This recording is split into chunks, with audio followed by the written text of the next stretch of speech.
Hey everyone, thanks for tuning back in Neophyte Stack. Let's talk about the silver market. It's been crazy. We have silver, it's under $20. Like I said prior, I feel like a fortune teller. Silver is at 1904, which is insane. If you look back 14 years ago on July 15th, 2008, silver was $19.02. I am not lying. I'm not making that up. I was in complete shock. Oh, the Philharmonic is the cheapest coin that I've seen. $25 when spot price is $19. They got a $6 premium on metal right now. But again, I've been super vocal. I think that the premium will fall. It's just going to take some more time. The video that I actually said that silver would go down to $20 only took 3 months. I was thinking it was going to take this entire year to get down, but it actually only took 3 months. But yeah, I have spot price. So if you look back, the recessions have been with us for a long time already, right? In the last 50 years, from 1945 till now, we've had 13 recessions. We're going to be going into 13th or the 14th, I can't remember. But it's the same game, different story, and everyone panics as well because a lot of people will lose money, and some people, if they're smart about it, will make a lot of money. I'm hoping to make some money at least. But let's look at so the official date that the last recession happened was in December 2007. Here's December 17, 2007. Silver's around $14, 15, 16. It gets us, wait a minute, on December 31st, so it's at $15.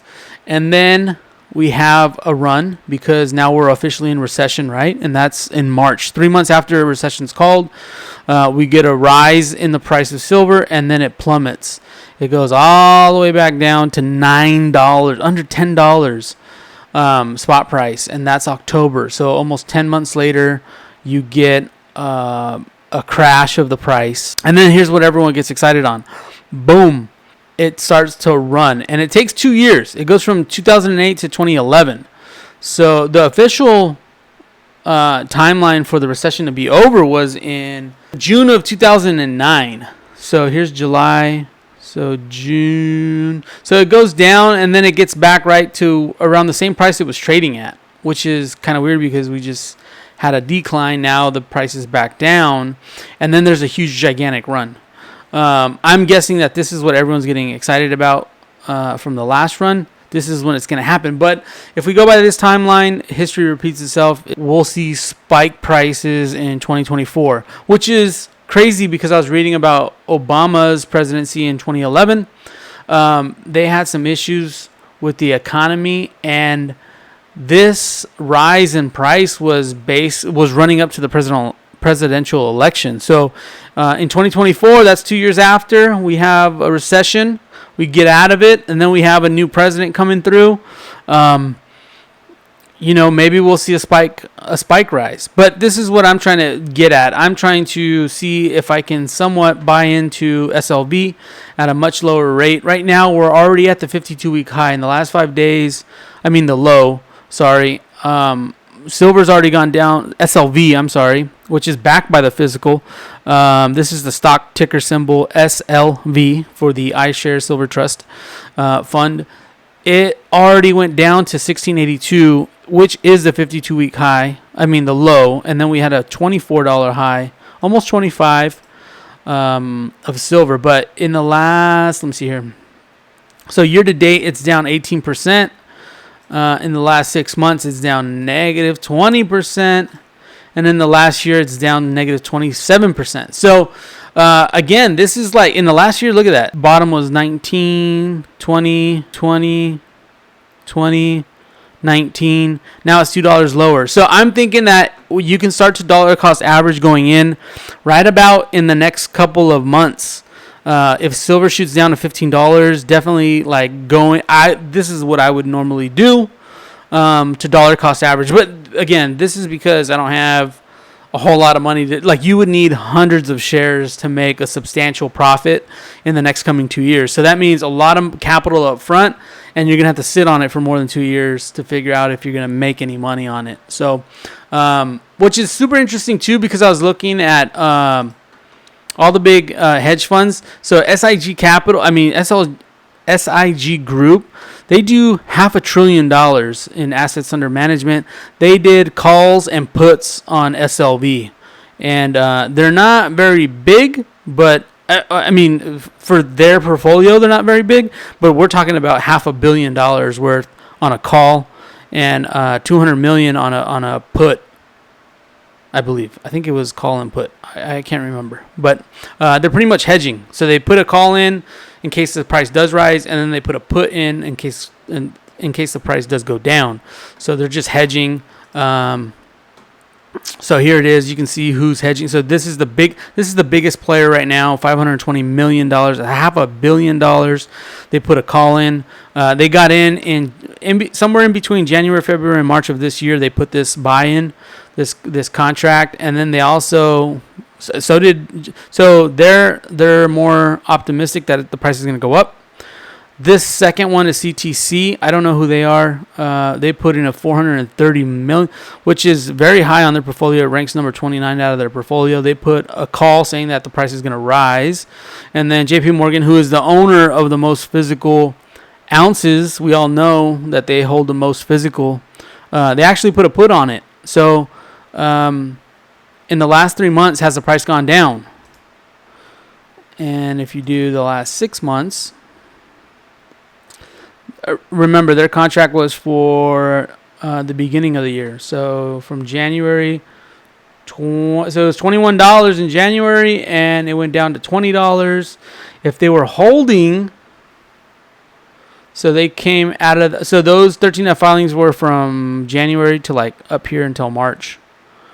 And the price actually rose. So it went down. If they sold them off, then they made some money, which is only like about $1. And then the price started to rise real crazy. So it goes up, and then from there, from March up until, if you put a put option on SLV in the beginning of March, I think that would have been better, because you got a 52-week high in March, and then it just starts to decline.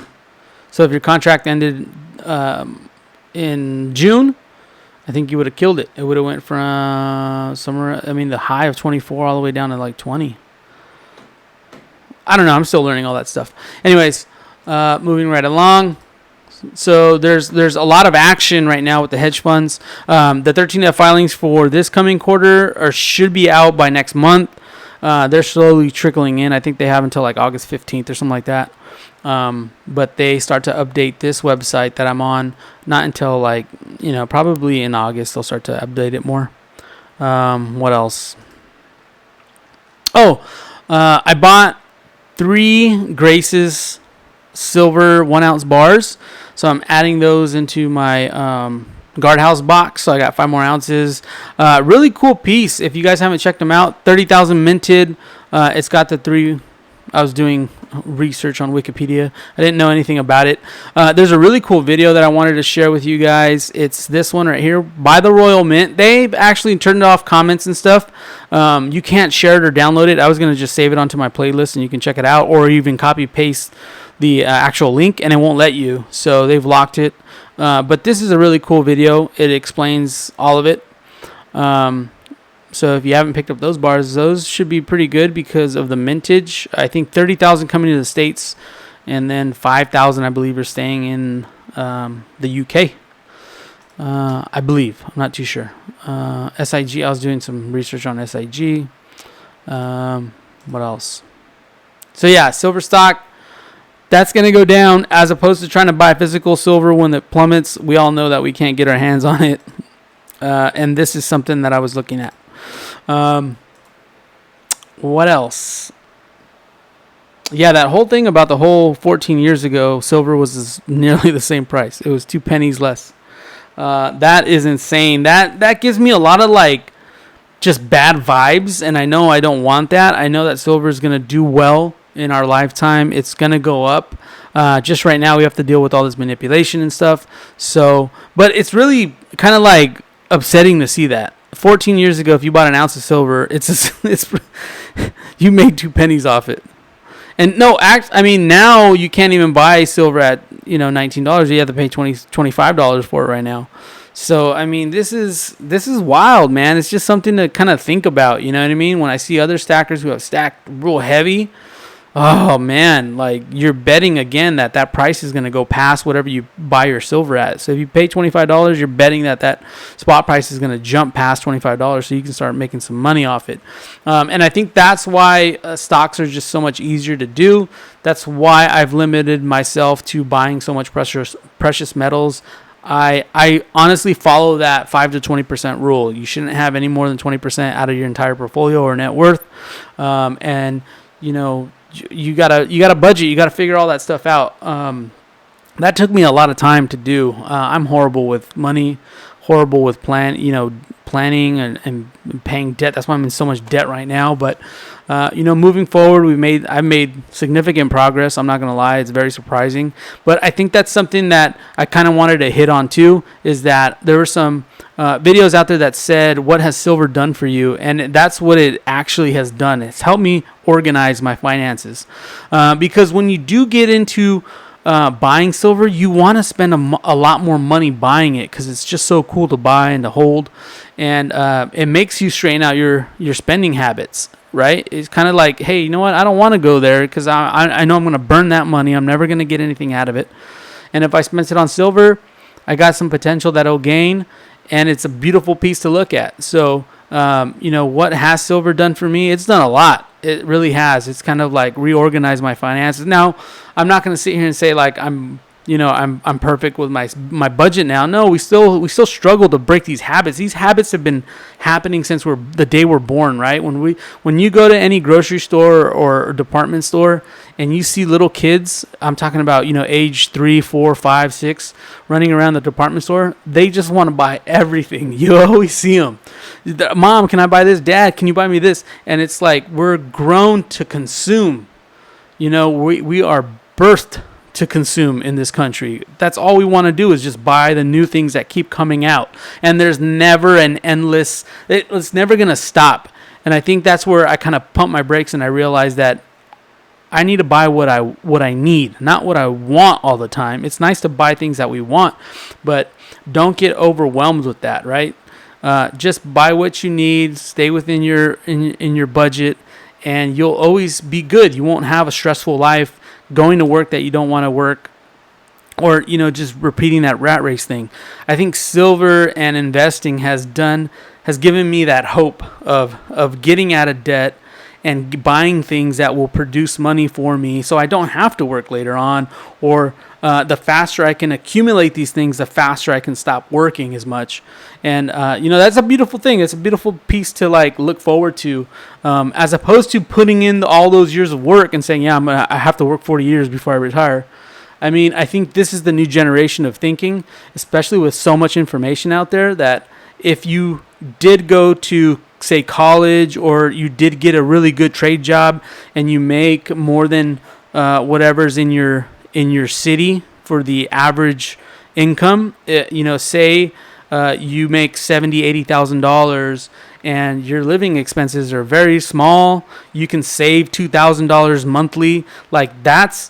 I think you're going to start to see a lot more people retire a lot faster than what the last generation was retiring at, right? If you put your mind to it, you set some goals aside, I think you're going to start to see a lot more younger people getting to retirement faster if they get kind of smart about it.